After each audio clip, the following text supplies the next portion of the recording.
The White House is a fortress of power, a place where history is written in real time, and every corridor echoes with the footsteps of those shaping the nation's future. Here, every guest is carefully chosen, their names scrutinized and their backgrounds checked, because access to these halls is a privilege reserved for the influential and the trusted. So when an unexpected face appears, it sends shockwaves through the press corps and the political establishment alike, igniting a frenzy of speculation and rumor. On January 9, 2026, that shock was Tucker Carlson, former Fox News titan, spotted quietly in the East Room, blending into the crowd yet impossible to ignore. His presence wasn't on any official schedule, and his name was nowhere to be found on the guest list. The press office hadn't announced him, and their phones rang off the hook as reporters demanded answers that no one seemed able or willing to give. He stood against the wall, not as a guest of honor but as an observer, watching, listening, and taking in the scene with a quiet intensity. Carlson, once a kingmaker in conservative media, had become a figure of speculation after his public battles, controversial interviews, and sudden exit from the spotlight. His absence had only fueled curiosity about his next move. Seeing him just feet from President Trump instantly set Washington abuzz. Was this a signal, a warning, or simply a coincidence? The meeting was supposed to be about oil and gas executives, a routine policy discussion, but all eyes shifted to Carlson, whose presence overshadowed even the most powerful industry leaders in the room. Was he back in Trump's inner circle, or was he there to broker a new alliance? The whispers grew louder as aides exchanged nervous glances. Was this a comeback, a calculated power play, or a desperate move to reclaim relevance in a rapidly changing political landscape? Social media exploded with theories, hashtags trending within minutes as pundits and ordinary citizens alike tried to decode the meaning behind Carlson's reappearance. The day's policy discussions were overshadowed by his mere presence, as even seasoned officials found themselves distracted, glancing over their shoulders to catch a glimpse of the man who once dominated the airwaves. It was a reminder. In modern politics, personalities can hijack the narrative in an instant, turning routine events into headline-grabbing spectacles. Carlson, once a powerful broadcaster, now stood as a silent symbol of shifting alliances, uncertain loyalties, and the unpredictable nature of American power. His appearance was more than a curiosity. It was the start of a new political drama, one that promised intrigue, rivalry, and perhaps even redemption. The image of Carlson in the White House was a potent sign of the unpredictable forces shaping American conservatism, and a reminder that in Washington, nothing stays buried for long. The mystery of his presence was just the beginning, a question mark hanging over the city as night fell, and the doors of power closed once more. The story was about to get much bigger, and Washington was bracing for whatever would come next. The internet didn't just react to Carlson's presence, it obsessed over his appearance. He looked gaunt, almost unrecognizable, his suit hanging loosely, his face drawn and red. Clips and photos went viral, sparking concern and mockery alike. Supporters worried he was unwell. Critics saw a fallen icon. His subdued applause for Trump only fueled speculation about his state. In today's media culture, a public figure's look can become the story.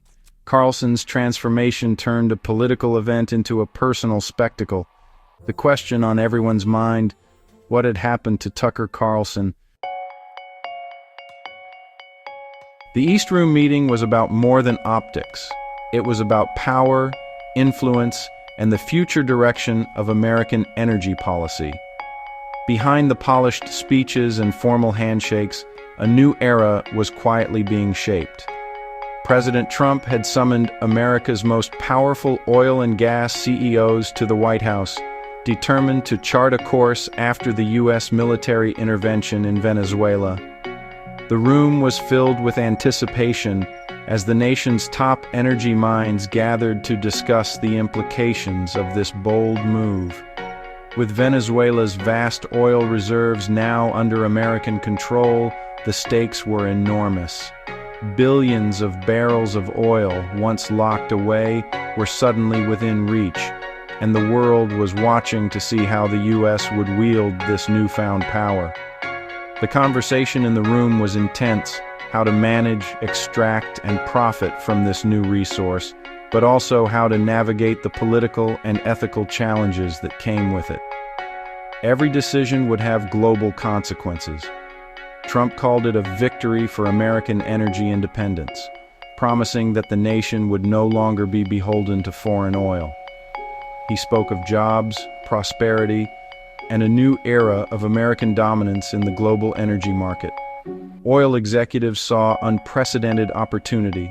For them, this was a chance to expand their empires, secure profits for decades, and cement their influence at the highest levels of government. The meeting marked a turning point, military conquest turning into economic strategy. The focus shifted from battlefield victories to boardroom negotiations as the machinery of war gave way to the machinery of commerce.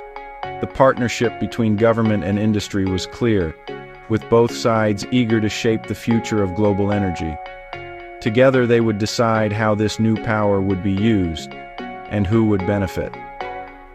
Carlson's silent presence was a strange footnote to this high-stakes moment, a reminder that the eyes of the media and the world were fixed on every move. The real story was about reshaping global energy and American power. What happened in that room would ripple across continents, changing the balance of power for years to come. Venezuela's oil is the world's largest reserve, a prize that has fueled decades of conflict. The U.S. framed its intervention as restoring democracy, but critics called it resource grab. Control over this oil means global leverage and billions in profits for American companies. The East Room meeting was the first step in turning military victory into economic gain, but risks loomed: international backlash, Venezuelan resistance, and massive logistical challenges. The stakes were enormous, and the path forward uncertain. The meeting was less a celebration, more a war room. The day's narrative was set early on Fox and Friends First. Jason Isaac, CEO of the American Energy Institute, praised the administration's bold moves in Venezuela.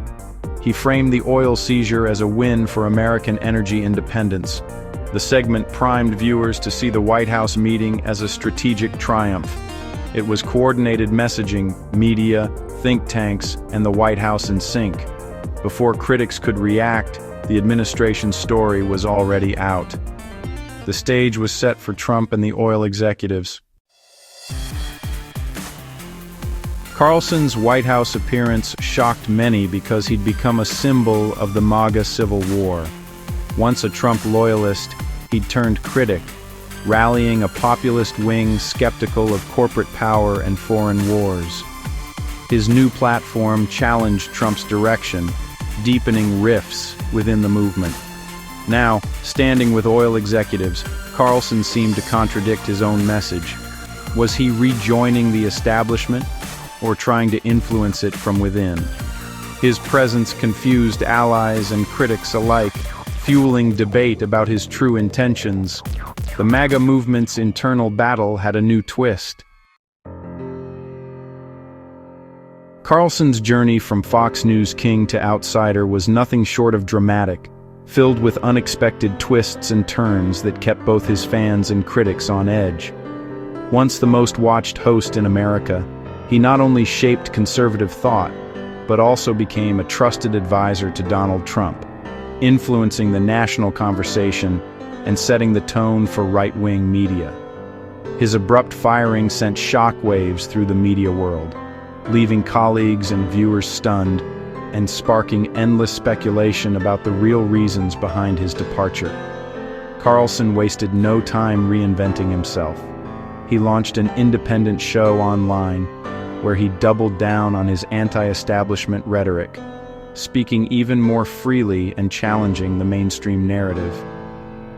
He began to criticize both major parties, including Trump himself, and threw his support behind populist causes, positioning himself as a voice for those disillusioned with the political elite.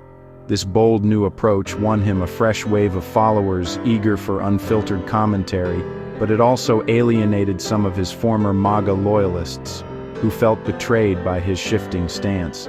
His outsider persona made his appearance at the White House all the more jarring, raising eyebrows across the political spectrum and fueling rumors about his true intentions. Was Carlson abandoning his principles for power, or was he playing a deeper, more strategic game that only he understood? The man who once challenged the powerful now stood quietly in their halls, his next move shrouded in mystery. Carlson's next move was anyone's guess, as he seemed to relish keeping both allies and adversaries off balance. His presence in the corridors of power raised more questions than answers, leaving the public and the press to wonder what role he would play next in America's political drama. Carlson's quiet return to the White House signals a possible shift in conservative power. For months, he'd been a critic on the outside. Now, he was back in the room. Was this reconciliation, capitulation, or a strategic play to influence policy? His followers faced a test. Would they see this as betrayal or savvy politics? The answer could determine the future of the populist right. Trump's move to bring Carlson back may unify or further fracture the movement. In modern politics, alliances shift fast. Carlson's presence was a symbol of that volatility. The image of Carlson in the East Room is a snapshot of America at a crossroads. The meeting embodied the fusion of corporate power, military intervention, and political drama. Carlson's role highlighted the contradictions within the populist movement. Can anti-establishment voices survive inside the halls of power? This moment could mark the end of the MAGA Civil War or expose its deepest fault lines. The stakes for American politics have rarely been higher. The story is far from over. The man in the corner was more than a spectator. He was a symbol of the choices ahead.